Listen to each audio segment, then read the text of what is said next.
Hello বন্ধুরা, কেমন আছো সবাই? মায়াপুর সুমনাস ব্লগে তোমাদের স্বাগত।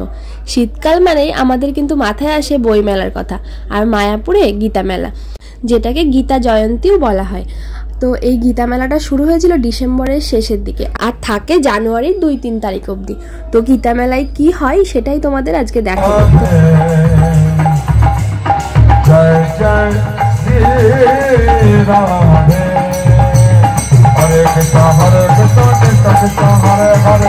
গীতা মেলাটা হয়েছে ঠিক গোবিন্দাসের সামনে, আর মেলায় ঢুকেই দেখো প্রথমে একটা স্টেজ বানানো হয়েছে যেখানে প্রতিদিন অনেক সুন্দর সুন্দর নৃত্য আর কীর্তন হয়। আর তারপরে আমরা চলো মেলার ভেতরটাই ঘুরে দেখি। আর এখানেও কত ফুচকার দোকান বসেছে। আর আমার ঠান্ডা লেগেছে বলে আমি যেহেতু ফুচকা খেতে পারবো না, তাই ফুচকার দোকান থেকে চলে এলাম এই সাইডে। আর এই যে স্টলগুলো দেখছো, এগুলো সব গীতা স্টল। আমাদের আসতে একটু দেরি হয়ে গেছিলো, তো গীতা স্টলগুলো সব বন্ধ হয়ে গেছিলো। এর দুঃখের বিষয় তোমাদের, যেটা গীতা মেলার আসল যে গীতা স্টল, তো সেটাই তোমাদের সাথে শেয়ার করতে পারলাম না। বুঝতেই পারছো ছোট বাচ্চা আছে, তো ওই জন্য একটু দেরি হয়ে গেল। আর তারপরে চলে এলাম এই জায়গাটায় যেখানে গোপী ডট বানানো হচ্ছে সেখানে। আমার তো খুব ভালো লাগে গোপী ডট বানাতে। তো দেখো এখানে সবাই কি সুন্দর সুন্দর করে গোপী ডট বানাচ্ছে, আর এটা ফ্রি, এখানে কোনো টাকা লাগে না। এখানে সুন্দর করে এরা গোপী ডট বানিয়ে দেবে, তোমরা কিছু প্রণামী হিসাবে দিতেই পারো ভগবানের জন্য। তো এখানে দেখলাম অনেক লাইন ভিড়, তো ভাবলাম চলো এই সাইডটা একটু ঘুরে আসি।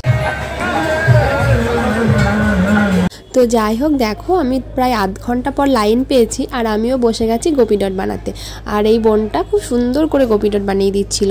আর এরকমই শুধু এই বোনটাই নয়, এই পাশে ওপাশে অনেকেই এরকম বানাচ্ছিল, আর চারিদিকেই কিন্তু লাইন ছিল। কারণ এটা একটা অন্যতম একটা সৌন্দর্য গীতা মেলার, যেটা সবাই বানাতে চায়। আর এইদিকে দেখো আমার পুচকিকে তো প্রীতি কোলে নিয়ে দাঁড়িয়েছিল, যেহেতু আমি বসেছিলাম গোপী ডট বানানোর জন্য।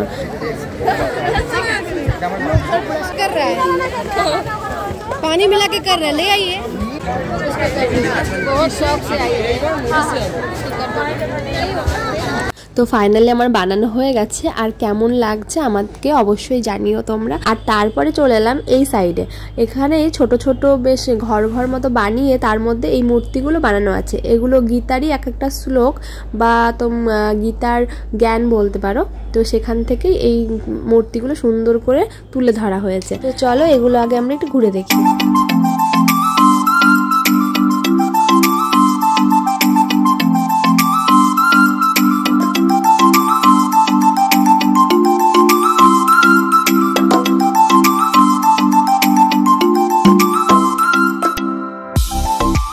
মেলায় ঘুরবো আর কিছু খাবো না, তাই কি হয়? তারপরে চলে এলাম আমরা কেকের দোকানে। যেহেতু পিতিরও খুব কেক খেতে ইচ্ছা হচ্ছিল, তাই আমরা দুটো সুন্দর কেক নিয়ে নিলাম।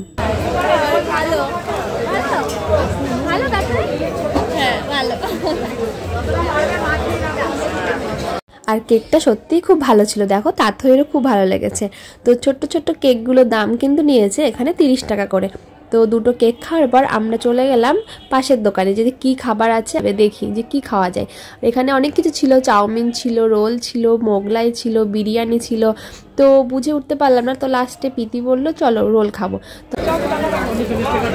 Roller coupon, roller coupon.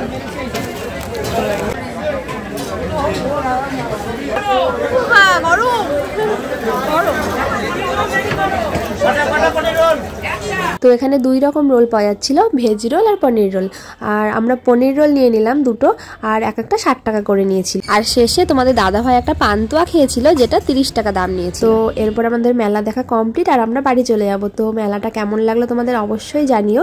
ভালো লাগলে এটা লাইক করে দিও, আর শেয়ারও করতে পারো। তো ভালো থেকো, সুস্থ থেকো, দেখা হবে নেক্সট ব্লগে।